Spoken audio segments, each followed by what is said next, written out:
Welcome to this wrap up on reporting season. I'm Julia Lee, an equity strategist with Bell Direct. And with 4 weeks of reports out of the way and with less than 2% of the ASX 200 companies yet to report, it's time to take a scorecard of this August reporting season. But why is reporting season so important? Before we go into the numbers, I guess it's prudent to have a look at why reporting season can really move expectations around stocks. An earnings season is important because it can signal the continuation of a trend or the start of a brand new trend. In fact, I went back and I crunched the numbers for last August reporting season, and the top 20 performers on the ASX 200 by share price.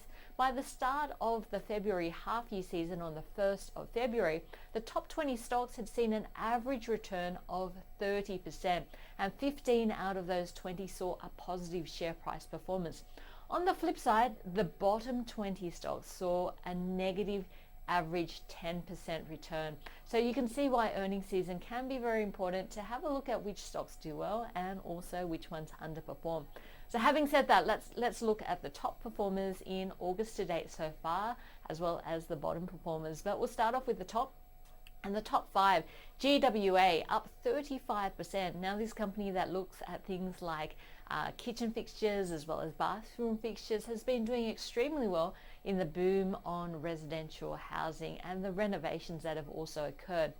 Altium ALU, the stock code, also doing well. Now this is a specialized company which makes software for circuit boards. It's seen a strong result and also forecasts some strong growth for the coming year. That stock up by 29% in August so far.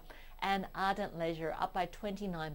It is going to sell its Good Life health clubs, which have been a little bit of a problem child for the company, and it looks like Main Event also helping to drive some strong numbers there. On the flip side, let's have a look at some of the underperformers on the market this month. Leading the charge in the ASX 200 is APN Outdoor, APO, down by 34%. Now, it had been trading on a very high multiple, and unfortunately it managed to miss expectations and the stock price absolutely plummeted. And I guess this is one of the themes of this reporting season.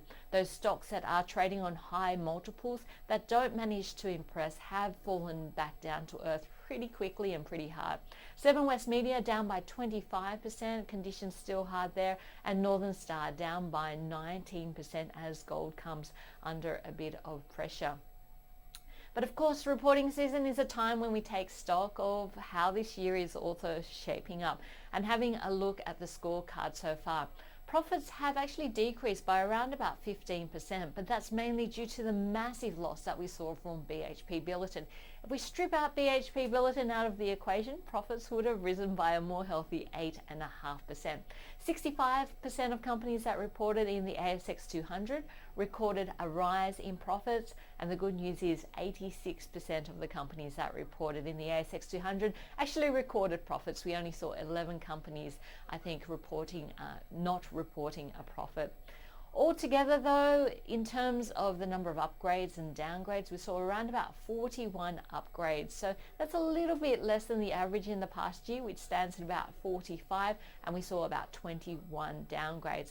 A little bit more positive though on the dividend front, where we did see 65% of companies upgrading their dividend. That's compared to the average in the past year of about 60% of companies, and the number of downgrades to dividends down around about 14% of companies, which is pretty much on par with what we've seen in the past year.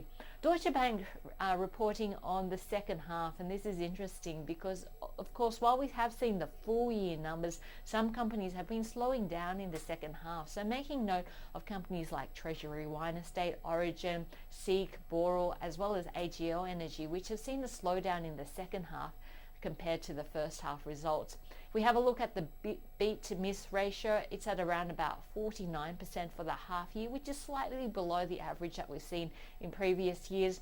But if we have a look at the upgrades to FY17, we've seen a result of about 50% of companies beating an average of about 43%.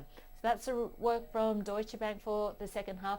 Of course, around reporting time, we see a number of positions also significantly moving, including the number of short positions, which can tell us a lot about sentiment. So having a look at the change in short positions for the month of August to date so far with the data that we have from ASIC, if we have a look at the number of short positions that have risen, in first place is TFS Corp, the Sandalwood Company, followed by Teranga Gold and Service Stream. All three of these stocks seeing more than a 3% increase in short positions as traders bet that these stocks will actually fall in share price in the coming months. Having a look at the opposite and the change in short positions decreasing. So having a look at the companies that traders may be becoming a little bit more bullish on, and Whitehaven Coal as well as Asaleo Health seeing their short positions decrease by more than 3%. So that's it from me this reporting season. It has been a pretty intense one, and the numbers really skewed by that big loss coming out from BHP Billiton. But all in all, after the profit decline that we've seen this financial year, we are expecting the market to swing to a gain of 8% in growth in the current financial year. So hopefully we'll see a better August reporting season in 2017. I'm Julia Lee from Bell Direct. Thanks for joining us.